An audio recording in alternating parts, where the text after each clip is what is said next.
미국 프로야구 메이저리그에서 뛰고 있는 김하성 선수가 후배 야구 선수 임혜동을 공갈 등 혐의로 고소한 사건과 관련해 경찰이 수사에 속도를 내고 있습니다. 또 몬테네그로에서 체포된 가상화폐 테라 루나 사태의 핵심 인물 권도영 대표는 미국으로 송환될 것으로 보인다는 보도가 나왔는데요. 이 밖에 사건 사고 소식 전문가와 함께 짚어보겠습니다. 임주혜 변호사 스튜디오에 나오셨습니다. 어서 오십시오. 네, 안녕하세요. 예. 자, 테라 루나 폭락 사태 핵심 인물 권도영 대표가 우리나라가 아닌 미국으로 인도될 거라는 외신의 보도가 나왔습니다. 앞서 한국과 미국 검찰이 모두 본국으로 송환을 해달라고 줄다리기를 했던 상황도 있었고요. 또 권도영 씨 본인도 한국행을 원한다고 하는데 왜 미국으로의 송환이 유력한 건가요? 네, 먼저 이 테라 루나 사태 정말 많은 분들을 큰 충격에 빠뜨렸던 사건이었죠. 이 사건의 규모가요, 정말 열흘도 안 되는 그런 짧은 시간 동안 50조에 육박했던 어떤 테라 루나의 가치가 불과 며칠 만에 바로 0원까지 수렴했던 엄청난 가상자산에 있어서 일대 혼란을 일으킨 사건이었습니다. 이 테라 루나 사태의 핵심 일문이라고 할 수 있는 권도영 대표는요, 이미 이렇게 폭락이 일어나기 이전에 싱가포르로 출국한 이후에 이제 다른 나라들에 떠놀다가 결국 몬테네그로에서 검거는 되었거든요. 그런데 이후 송환을 놓고 한국과 미국 간의 줄다리기가 있었습니다. 이에 따라서 지금 월스트리트 저널의 어떤 발표가 있었는데 몬테네그로 법무부 장관 쪽에서 아무래도 미국 쪽으로 송환이 될 것 같다, 이런 언지를 주었다, 이런 기사가 나오면서요. 미국 대사에게 미국 인도 계획을 언급했다는 얘기가 나오고 있는 겁니다. 지금 왜 그러면 한국이 아니라 미국으로 가냐, 이런 부분들을 많이 궁금해하실 것 같아요. 지금 이 사태는요, 그러니까 피해자가 한국인들만 있는 것이 아닙니다. 가상자산이 지금 해외에서도 거래가 되고 있었던, 정말 누구나 살 수 있었던 그런 가상자산이 테라 루나였거든요. 그렇기 때문에 50조가 증발을 했고 피해자 역시 한국, 미국, 그 외의 국적 다양하게 포진을 해 있습니다. 보통 이런 경우에 지금 한국도 미국도 이 범죄인의 송환을 요청하고 있는 경우 어느 나라로 송환할지를 정할 때는 범죄의 중대성이라던가 그리고 이 가해자의 국적 여부, 피해의 정도, 그 외에도 수사가 어느 정도까지 혐의가 구체화되어서 진행되고 있느냐 등이 종합적으로 고려가 되게 되는데요. 사실 한국 입장에서는 가해자가 한국이고 이 테라 루나 결국 한국에서 만든 그런 가상자산이기 때문에 당연히 한국으로 송환돼야 되는 것이 아니냐, 이렇게 생각할 수도 있지만요. 기본적으로 한국에서보다 미국에서 처벌하는 것이 좀 더 용이한 측면은 분명히 있습니다. 가상자산의 증권성이 적용이 되어야지 되는데 우리나라에서는 아직 그게 법리적으로 좀 애매한 부분이 있는 것도 현실이고요. 수사의 진행 정도를 보면 이제 미국의 같은 경우에는 벌써 한 8가지 혐의 정도로 기소가 진행되어 있다는 부분, 그리고 피해자도 한국인에 국한되는 것은 아니기 때문에 미국으로의 송환 가능성이 점쳐지고는 있는데 아직 결정이 난 것은 아니기 때문에 좀 더 지켜볼 필요가 있습니다. 아직 완전히 결정이 난 건 아니지만 규모가 워낙에 크고 국제적인 피해 상황이기 때문에 미국으로의 송환 가능성이 좀 높다라고 말씀을 해주셨고요. 자, 현재 권도영 씨는 몬테네그로 현지에서 위조 여권을 사용했기 때문에 공문서 위조 혐의로 징역 4개월을 받고 지금 수감 중에 있습니다. 일단 이 형기를 마치고 나서 내년 3월이 되면 송환이 이루어질 텐데, 그럼 이 외신의 보도대로 미국행이 이루어진다면 우리나라에서 받는 것보다 훨씬 강한 처벌이 이루어질 거라는 얘기도 있던데 어느 정도 형량을 받게 될까요? 그렇습니다. 앵커님이 언급해 주신 것처럼 현재 몬테네그로에 수감이 되어 있는 상태입니다. 이 검거가 될 당시에요, 이제 두바이로 출국을 하려고 위조 여권을 제시하다가 적발이 되었거든요. 이 공문서 혐의가 유죄로 인정을 받아서 지금 4개월 동안 이제 복역 중인 상태입니다. 이 복역이 끝나고 나야지 이제 구체적으로 송환은 진행될 것으로 보이는데요. 지금 어떤 경우 일각에서는요, 특히 인터넷 커뮤니티를 중심으로 한국에 보내지 말고 차라리 미국으로 가야 된다, 이런 움직임도 있습니다. 그리고 실제로 권도영 씨로부터 피해를 본 이 테라 루나 사태의 피해자 모임에서도 뭐 어디로 송환되는 것이 좋겠냐, 이렇게 투표를 해봤을 때 미국이 압도적으로 많았다, 이런 얘기도 나오거든요.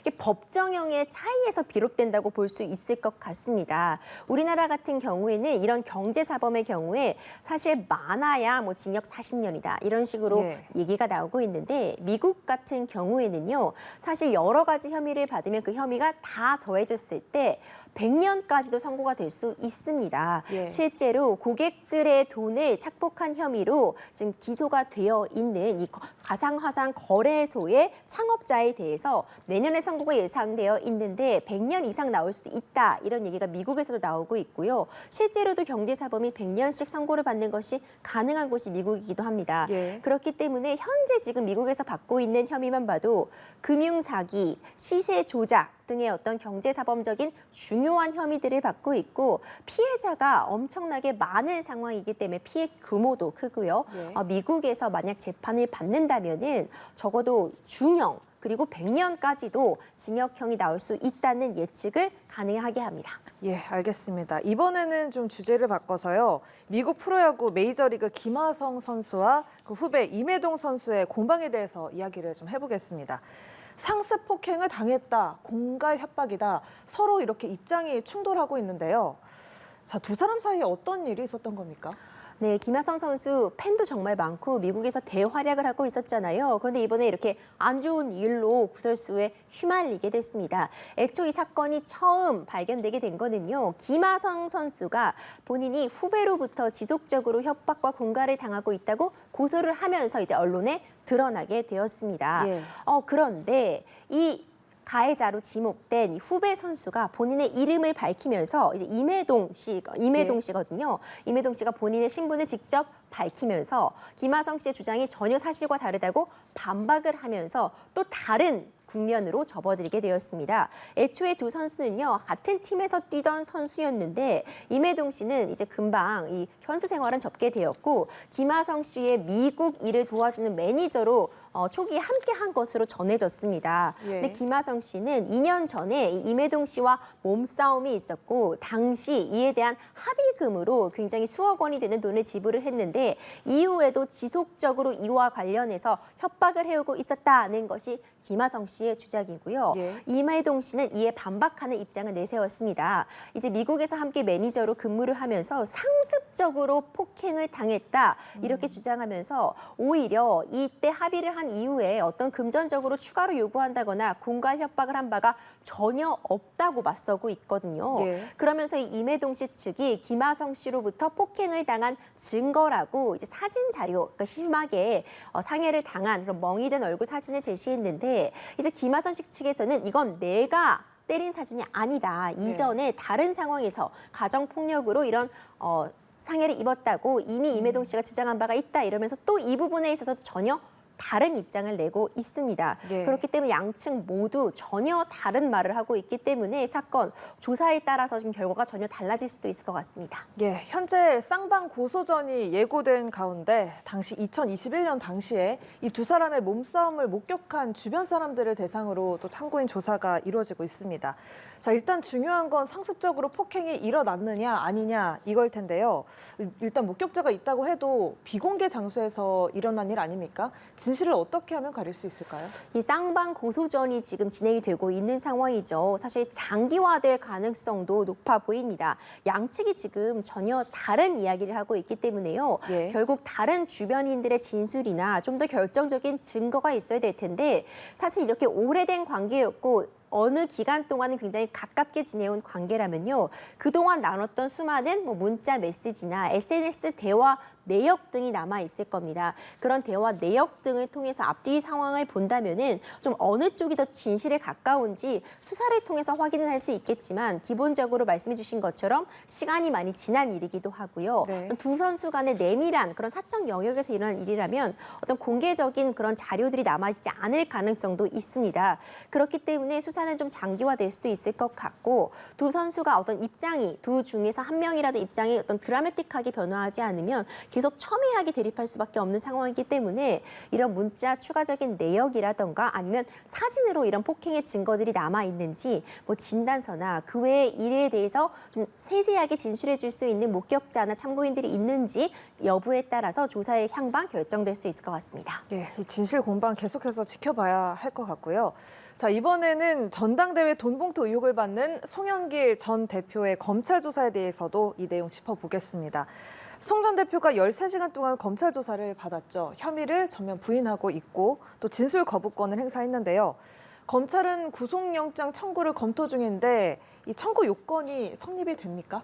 네, 송영길 전 대표 드디어 이제 검찰에 조사를 받았습니다. 13시간 동안 조사가 이루어졌다고 지금 전해지고 있고요. 예. 조사에 들어가기 앞서 기자들과의 어떤 언론과의 인터뷰도 바로 이 앞에서 진행을 했다고 알려져 있습니다. 네. 검찰 측에서는요, 송영길 전 대표 소환을 놓고 200쪽이 넘는 분량으로 질문지를 준비했다고 밝혀졌는데요. 송영길 전 대표는 묵비권을 행사했습니다. 예. 지금 송영길 전 대표가 받고 있는 죄목은 크게 두 가지로 나눠볼 수 있는데 많이들 알고 계시는 것처럼 그 민주당 전당대회에서 돈 봉투를 살포했다는 의혹 하나 받고 있고요. 예. 그 이후에 불법 정치 자금 중 위반과 관련해서 뇌물 혐의를 받고 있다. 이렇게 크게 나눠볼 수 있는데요.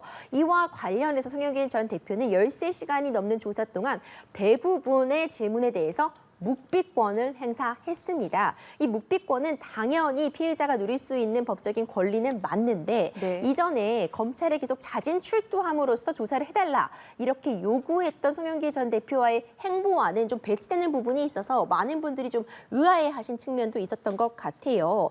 결국 이런 경우에 지금 구속영장 청구 여부에 대해서 검찰에서도 지금 송영길 전 대표가 이 수사의 과정에서 지금 묵비권을 행사하고 있기 때문에 더 이상 추가 소환해 봐야 더 달라질 부분이 없다고 보고 있을 것 같고 이미 어느 정도 증거가 충분히 확보되었다고 볼 가능성이 매우 높기 때문에 또 이 핵심 측근이라고 할 수 있는 윤관석 무소속 의원의 네. 경우도 지금 같은 혐의로 구속 기소가 되어 있는 상태거든요. 예. 구속 영장 청구할 가능성이 매우 높아 보이고요.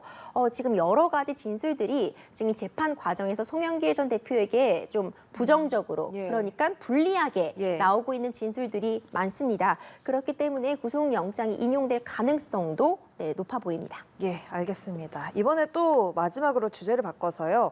유병호 감사원 사무총장이 공수처로부터 15시간의 조사를 받은 이야기도 해보겠습니다.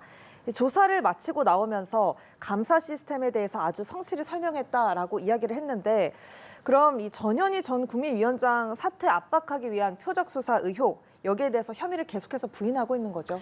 그렇죠. 지금 유병호 감사원 사무총장은 이제 공수처로부터 이제 강도 높은 조사를 받았는데 혐의가 지금 전현희 전 권익위원장에 대해서 예. 이것이 어떤 감사 제보가 들어왔는데 허위 제보임을 알고도 감사를 지시했다 이런 혐의를 받고 있어서요. 예. 직권 남용이나 권리 행사 방해 등에 대한 죄목을 받고 있는 상황입니다. 근데 어제 출석을 해서 대부분의 혐의에 대해서 부인을 하는 진술을 했다고 합니다. 예. 그리고 이제 이 감사의 시스템에 대해서 본인은 적법하게 감사 시스템에 따라서 해야 할 일을 한 것에 불과하다. 그리고 굉장히 출석하는 모습도 굉장히 당당하게 출석한 모습이 보였거든요. 이런 입장을 견지한 것으로 전해지고 있습니다. 결국 감사 과정에 불법이 없었으며 법규에 따라서 정당하게 진행된 것이다라는 이전의 입장을 계속 강구하고 있는 것으로 보입니다. 예, 앞서 감사원은요 제보를 바탕으로 전 전 위원장의 부적절한 행동 그리고 지각 출근 이런 것들을 지적을 했는데요.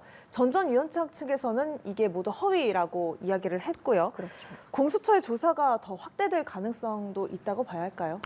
네, 지금 앞서 말씀드린 것처럼 직권남용이나 권리행사 방해 등의 혐의가 이제 기본적으로 허위의 제보임을 알고도 본인의 권한을 남용해서 감사를 지시한 부분이 지금 쟁점으로 작용을 하고 있거든요. 네. 이와 관련해서 이제 전혀 이 혐의가 없다 이렇게 부인을 하고 있기 때문에 추가적인 조사가 필요해 보이는 상황이고요. 공수처가 지난달 유병호 사무실 등을 압수수색했습니다. 이에 따라서 어떤 증거나 추가적으로 발견된 사실들이 있는지 여부에 따라서 유병호 사무총장을 추가 소환할 가능성도 있어 보이고요. 경우에 따라서는 감사원장까지도 그 조사의 칼날을 겨눌 수는 있는 상황인데 지금 이 15시간의 조사 동안 어떤 내용이 오고 갔는지 구체적으로 어느 정도 본인의 혐의가 없음을 소명했는지가 좀 확인이 될 필요성이 있을 것 같습니다. 네. 이 혐의에 어느 정도 구체적으로 확인됐는지 여부에 따라서 추가적인 소환이나 아니면 감사원장의 조사는 이제 그 이후에 좀 판단할 수 있을 것 같습니다. 예, 알겠습니다. 지금까지 임주혜 변호사와 함께 이슈 내용 함께 짚어봤습니다. 고맙습니다. 감사합니다.